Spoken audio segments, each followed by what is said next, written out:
Okay, no, seriously, you have to tell me if I'm losing my mind. Because we didn't have a fight. That's the insane part, you know? The part that's just like crawling under my skin and making a home there. Flora's moving out, just like that. She told me last night.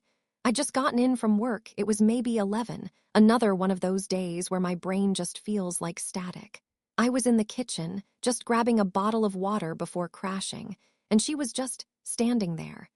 Leaning against the counter, the blue light of her phone illuminating her face. She didn't look angry. She didn't look sad. She just looked done.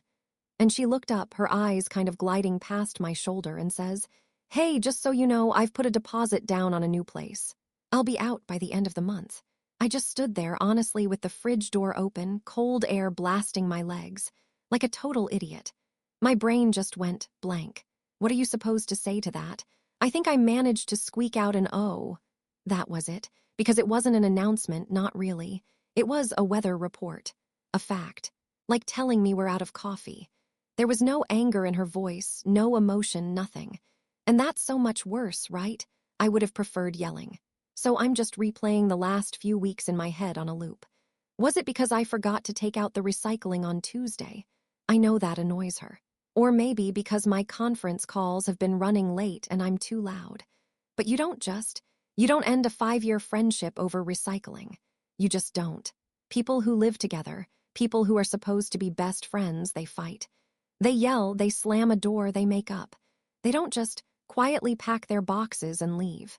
We didn't even have a fight. That's what I can't get over. There was no explosion, just silence. And now this. God, I remember when we first moved in here. 5 years ago. We were so excited, you know? We spent a whole weekend just building IKEA furniture, drinking cheap rosé out of coffee mugs because we hadn't unpacked the glasses yet. We sat on the floor, surrounded by cardboard and styrofoam, eating pizza off a box and planning everything. Well, she was planning. She was mapping out where her plants would go to get the best light, talking about the gallery wall we should create in the hallway. I was mostly just handing her the Allen wrench and nodding, high on the feeling of starting a new chapter. Flora was always the engine of this life we built, the silent, steady hum in the background that made everything work. She was the one who figured out that I only like that specific brand of oat milk, the one that's always sold out. I mentioned it once in passing. After that, she'd buy like 3 cartons at a time whenever she saw it, just so I'd have it for my morning coffee. I'd come home at 10, 11 at night, totally drained from staring at spreadsheets until my eyes burned, and the little lamp in the living room would be on. A soft, yellow glow, and there'd be a bowl on the counter with a plate over it, soup or leftovers from her dinner. It wasn't a big production, it was just there, always. She handled all the bills, the Wi-Fi, the Con Ed stuff. It just happened. I'd just get a Venmo request from her at the end of the month for household stuff, and I'd pay it without a thought, never considering the mental load of tracking due dates, of dealing with customer service. All that invisible work that makes a home actually run. That was all her. And she was always the one trying to make plans to keep the friend part of our roommate friendship alive. Hey, there's this new vintage market on Saturday. Or, I got us tickets to see that indie film you mentioned a month ago. And I'd always have a reason, right? I'm in finance, you know. It's not a 9 to 5. It's a 9 to whenever the hell they let you go. So it was always, "Oh man, Flora, I'm so sorry, I'm swamped." Or, "Can we rain check? I have to prep for a Monday morning presentation." The rain check never happened, of course. It was just a way to soften the no. The thing is, and this is what's killing me, I never thought it was a big deal. I really didn't. I told myself she understood. I was building a career, you know? I was the ambitious one, the one with the crazy, demanding job. She was the stable one, the thoughtful one. We had our roles. It felt balanced. Or I told myself it was. She was the heart of the apartment, and I was, I don't know, the one paying half the rent and occasionally showing up. Looking back now, it's so obvious. It was this constant pattern. She would put in all this effort, make these little gestures, and I'd just absorb them. I took all that care and all that energy and just let it fuel me without ever really giving anything back. It became the background music to my own stressful life. It was just the way things were. God, How did I not see that she was the only one holding everything together? I just thought the music would play forever. It's not like there weren't, I don't know, warning signs, little flags. But when you're sprinting through your own life, you just don't see them, you know. They're just part of the blur. Now, though, now they're all I can see, and they're so bright red they burn my eyes. There was that time, maybe 6 or 8 months ago. I was completely buried, working on the quarterly reports. It was a nightmare, the kind of project where your whole future at the company feels like it's balanced on a single Excel formula. I had my laptop at the dining table, papers everywhere, basically living on caffeine and anxiety. Flora came out of her room and she was hovering in the doorway. I could feel her there before I looked up. She looked small. Her voice was shaky when she said, "Hey, Senna. Got a sec?" I remember I didn't even take my fingers off the keyboard. My eyes were locked on the screen. Kinda slammed, Flo, what's up? I was already annoyed, you know. Like, can't you see the mushroom cloud of stress rising from my head? I just got off the phone with my mom, she said, twisting the hem of her sleeve. Grandma, she's not doing so well. They took her to the hospital. They're running some tests. And my brain just categorized it, filed it under problem, non-urgent, not mine. It was an emotional variable I hadn't accounted for and didn't have the bandwidth to process. So I gave her a platitude, the kind of empty sentence you'd type in a condolence card to a coworker you barely know. "Oh, God, Flora, that's awful. I'm so sorry. I'm sure she'll be okay, though. Grandmas are tough." And then, and God, this makes my stomach clench just thinking about it, I reached for my noise-canceling headphones. I physically put them on, over my ears, and the world just went silent. It was a signal, a wall.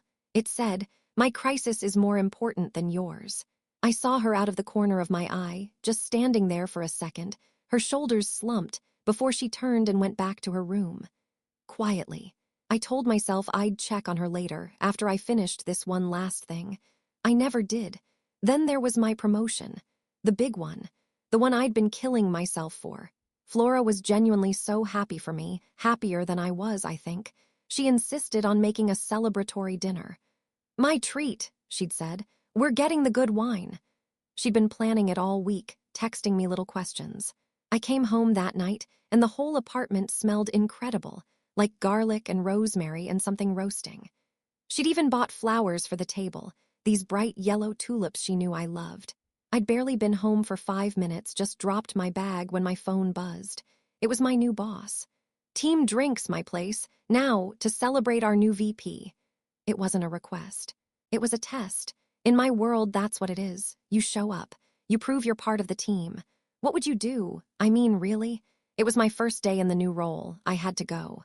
So I went into my bedroom, shut the door, and sent her a text while I was changing. Not even a phone call. I couldn't face the disappointment in her voice. Just a quick, stupid text. "Hey, so sorry something just came up with the team. Have to go for drinks. Rain check on dinner. Congrats to me, lol." Her reply came back instantly. "Okay. Have fun."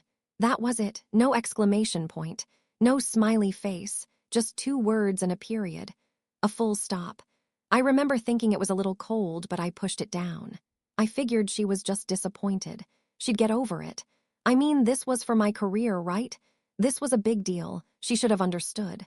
After that, things faded. The questions about my day went from, "How was the Peterson meeting?" to just, "Hey." The little bowls of leftovers on the counter stopped appearing. She didn't suggest weekend plans anymore.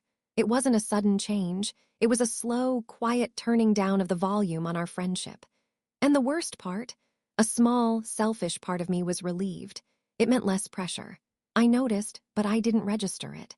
I told myself she was just busy with her own stuff, that we were just 2 adults with separate lives. I didn't realize she had been trying and trying and trying and had finally just stopped. The final straw, God, it wasn't even a straw. It was a feather. It was nothing. And that's what makes it so much worse. It was about this concert, this band, the Paper Kites. We both loved them, like, from way back. It was one of our things. Flora had managed to get tickets months ago. They sold out in minutes, and she'd set, like, 3 alarms to make sure she got them. The concert was on a Saturday. We'd had it marked on the kitchen calendar for ages, a big red circle around the date. I was actually looking forward to it. I really was. A night to just not be a senior financial analyst, to just be Senna. So Friday night, I'm at the office, of course, just trying to get ahead for the next week. Around 7 p.m., my boss, Daniel, walks by my desk. He's all hyped up. Great news, team. To celebrate a killer quarter, I've booked us a corporate retreat, axe throwing and craft beer, tomorrow. Be at the office at 10 a.m. sharp. Bus leaves at 10:15. And my heart just sank. Not because of the concert, not at first. My first thought, my gut reaction was, I can't miss this. It's a team building thing. It's important for optics. It's sick, right? How my brain is wired now, so I packed up my stuff and went home. Flora was in the living room, humming along to one of the band's playlists, probably getting excited for the next night. She looked up and smiled when I came in. And I ripped the Band-Aid off. No care, no thought. Hey, so bad news, I said, dropping my bag by the door. Can't do the concert tomorrow. Daniel just sprang this mandatory team-building thing on us. All day Saturday. So, yeah, we'll have to skip it. And I said it just like that, so casual. Skip it! Like it was a trip to the grocery store, not something she'd been excited about for months. Flora just stared at me. The humming stopped. The smile was gone. She didn't say anything for a long time, just looked at me. And in that silence, I felt defensive. Like, why was she making this a big deal? What? I said. It's not my fault. It's a work thing. It's mandatory. She just nodded, a slow, deliberate nod. Okay, Senna, she said. Her voice was completely flat, devoid of everything. Okay. She got up, went into her room, and shut the door. Not a slam. A soft click. The next night, I came home from the stupid axe-throwing thing, smelling like beer and sawdust. The apartment was quiet. She was sitting on the couch in the living room, the same spot where I'd told her about the concert. She was just sitting in the dark. Hey, I said, flicking on the light. How was your night? What a stupid question. She looked at me and her eyes were so clear. There was no anger there, just clarity. It was terrifying. I found a new place today, she said. I told you, right? I'm moving out. And that was when she delivered the line that's been on repeat in my head ever since. I need a roommate, Senna, and I really, really need a friend. But I can't keep trying to find one in a person who only shows up when it's convenient. I'm tired of being your background noise. Her moving out was efficient, clinical. There was no drama, no tears, no final, blowout argument. I almost wish there had been. A fight would have felt like she still cared enough to be angry. Instead, there was just this polite, soul-crushing calm. She packed her things with a quiet determination that made the whole apartment feel like a library. I kept trying to, I don't know, get in the way, to force an interaction. Hey, need a hand with that box? I'd ask, hovering in her doorway. Nope, I've got it. Thanks, though, she'd say, not even looking up. She was polite, so damn polite. It was like we were strangers who'd shared a cab once. I tried to apologize. I cornered her in the kitchen while she was wrapping the good plates. Her good plates, I realized, in newspaper. Flora, look, I know I've been a shitty friend. I started, my voice already cracking. The concert, the dinner, all of it. I'm so sorry. I was just buried. She stopped what she was doing and finally looked at me. And she even gave me a small, sad smile. I know you were, Senna. That's the problem. You were always buried. And I was the one left standing in the graveyard. She didn't say it with malice. She said it like a simple, observable fact. Like the sky is blue. And then she went back to her packing. My big, heartfelt apology just evaporated into the air. It meant nothing. The day the movers came, I was a wreck. I just sat on the couch, useless, watching them take apart our life. The ugly green armchair that was hers. The coffee table we bought together. The bookshelf. Piece by piece, she was being erased from the apartment. After the truck was loaded and gone, she did one last walkthrough. Her footsteps echoed in the now empty spaces. She came back to the living room, her keys and a small box in her hand. Well, that's everything, she said. Flora, please, I whispered. Don't go, we can fix this. She just shook her head. There's nothing to fix. It's not broken, Senna. It's just over. Then she looked at the small box in her hand. She opened it and slid something out, placing it on the empty mantelpiece. It was a keyboard. Not a musical one, a computer keyboard. A high-end, mechanical one with custom keycaps in shades of blue and gray. The exact one I'd pointed out in a store window months ago, rambling about how cool it looked, but how I could never justify spending that much on it. "This was for your birthday," she said, her voice soft. "I was going to give it to you at your promotion dinner. My birthday, the night I'd sent her that stupid text. The night I left her alone with a celebratory meal and a bottle of good wine. The night she should have been celebrating me, but instead, I made her feel completely, utterly alone. And that's when I finally understood. I hadn't just missed a dinner. I hadn't just flaked on a concert. I had, over and over again, told her that she didn't matter. Last night, I closed the biggest deal of my career, a huge account I'd been chasing for a year. My boss called me a rock star. My team took me out for drinks. And all I wanted to do was go home and tell Flora. I actually pulled out my phone, my thumb hovering over her name in my contacts. The muscle memory was still there. "Flo, you are not going to believe what just happened." But I stopped. Because the apartment is empty now. It's just an apartment, not a home. And the only sound is the echo of my own breathing. The silence is deafening. It's the sound of her, everywhere, and her, nowhere at all.